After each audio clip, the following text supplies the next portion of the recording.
పర్యావరణ దినోత్సవం రోజు సే నో టు ప్లాస్టిక్ అంటూ స్టేటస్లో పెట్టడం, మిగిలిన రోజుల్లో విరివిగా ప్లాస్టిక్ వాడటం చాలా మందికి పరిపాటే. కానీ ఆ ప్రకృతి ప్రేమికుడు అలా కాదు. ప్రకృతి అడగకుండానే చాలా ఇచ్చింది, దాన్ని అంతే స్వచ్ఛంగా ఉంచాల్సిన బాధ్యత కూడా మనదే అంటూ పర్యావరణ హిత కార్యక్రమాలు చేస్తున్నాడు. ప్రజలను చైతన్యపరుస్తూ పుడమికి మేలు చేస్తున్న ప్రకాష్ కథ ఇది.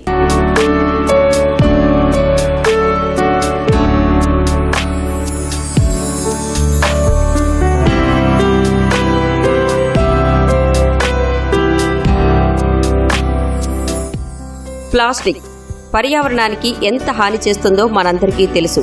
అయినా సరే దాని వాడకానికి మాత్రం దూరంగా ఉండలేకపోతున్నాం. ఫలితంగా పర్యావరణం రోజురోజుకు దెబ్బతింటోంది. అయితే తన వంతు బాధ్యతగా ప్రకృతికి మేలు చేయాలనుకున్నాడు ఈ ప్రకృతి ప్రేమికుడు. జలాశయాలు, అడవులలో ప్లాస్టిక్ వెయ్యొద్దని అవగాహన కల్పించే ప్రయత్నాలు చేస్తున్నాడు.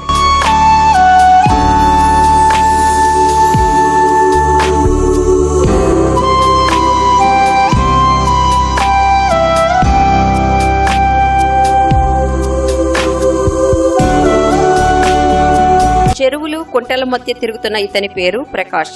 హన్మకొండ జిల్లా కాజీపేట్ స్వస్థలం. ఉన్నత చదువులు అభ్యసించాలనే ఆసక్తితో MBA, MCA పూర్తి చేశాడు. చిన్నప్పటి నుంచి సేవాభావం, పర్యావరణ పరిరక్షణ అంటే మక్కువ ఎక్కువ. కళాశాల రోజుల నుంచే పలు సేవా కార్యక్రమాలలో చురుగ్గా పాల్గొన్నాడు. ఆ తర్వాత పర్యావరణ హితమైన కార్యక్రమాలకే అధిక ప్రాధాన్యతనిస్తూ ముందుకు సాగుతున్నాడు.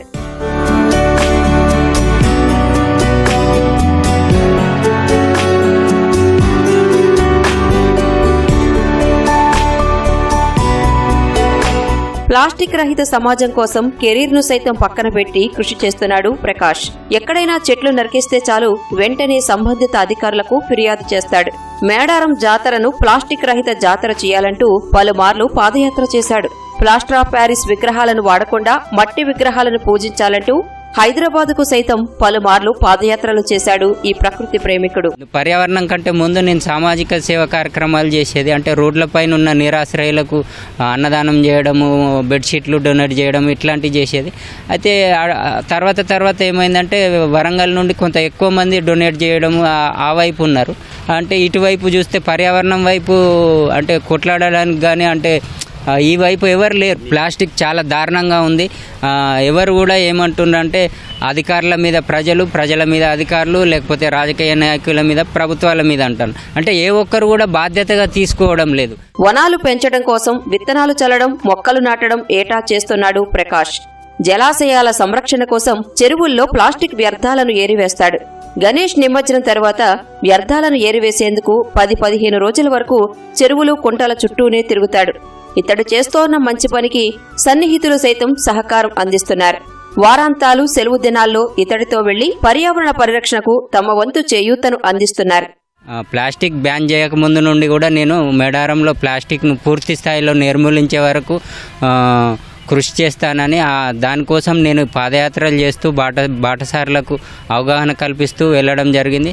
ఇంకా నా ఉద్యమాన్ని మరింత ముందుకు తీసుకుపోవడానికి వరంగల్ జిల్లా మొత్తం కూడా తిరుగుతూ ప్రచారం చేస్తానని తెలియజేసుకుంటున్నాను. అంతేకాకుండా వరంగల్లో ఏ ఒక్క చెట్టు కొట్టేసినా కానీ నేను అక్కడ అడ్డుకునే ప్రయత్నం చేస్తాను. అడ్డుకోవడమే కాకుండా ఫారెస్ట్ అధికారులకు మరియు GWMC అధికారులకు ఫిర్యాదు చేయడం, వారిపై చట్టపరమైన చర్యలు తీసుకోవడానికి వాళ్లకు తెలియజేయడం. పర్యావరణ పరిరక్షణ కోసం కృషి చేసిన ప్రకాష్కు ఎన్నో అవార్డులు, రివార్డులు వచ్చాయి. 2 సార్లు రాష్ట్ర ఉత్తమ పర్యావరణ కార్యకర్త పురస్కారాన్ని పొందాడు. సేవా కార్యక్రమాల్లో 18 సార్లు రక్తదానం సైతం చేసి రెడ్ క్రాస్ ద్వారా ఉత్తమ రక్తదాన పురస్కారాన్ని పొందారు. స్వచ్ఛ మేడారం కోసం గత 8 ఏళ్లుగా జాతరకు పాదయాత్ర చేస్తూ ప్రముఖుల మన్ననలు అందుకున్నాడు. పర్యావరణం అనేది అందరికీ ఇది ముఖ్యమైనది. మనకు గాలి, ఆక్సిజన్ లేకపోతే మనం ఎవరం కూడా బతకలేము. అంటే ప్రధాన అంశం ఇది. కాబట్టి అంతేకాకుండా అడవుల శాతం 34 ఉండాల్సిందే 24 ఉన్నది. ఇదంతా కూడా తగ్గిపోతుంది. ఎవరు కూడా పట్టించుకోవడం లేదు. అంటే ఎక్కడ నా ఇంటి ముందు చెట్టు కొట్టేసుకుంటే ఏమవుతుంది అనేది అనుకుంటారు. కానీ అంటే అది ఇంకా తగ్గిపోతుంది.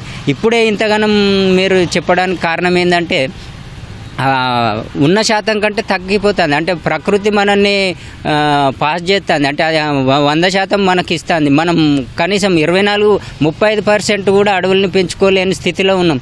దాన్ని పెంచాలనేదే నా యొక్క ముఖ్య ఉద్దేశం. ప్రస్తుతం ప్లాస్టిక్ రహిత నగరంగా ఓరుగల్లును చేయాలన్నదే లక్ష్యంగా ప్రయత్నాలు చేస్తున్నాడు ప్రకాష్. పర్యావరణం పూర్తిగా దెబ్బతినక ముందే ప్లాస్టిక్ పై చర్యలు తీసుకోవాలని విజ్ఞప్తి చేస్తున్నాడు. అయితే ఇది కేవలం ప్రభుత్వ బాధ్యతే కాదని, పౌరులుగా మన కర్తవ్యం కూడా అంటూ ప్రజలను కోరుతున్నాడు ఈ ప్రకృతి ప్రేమికుడు.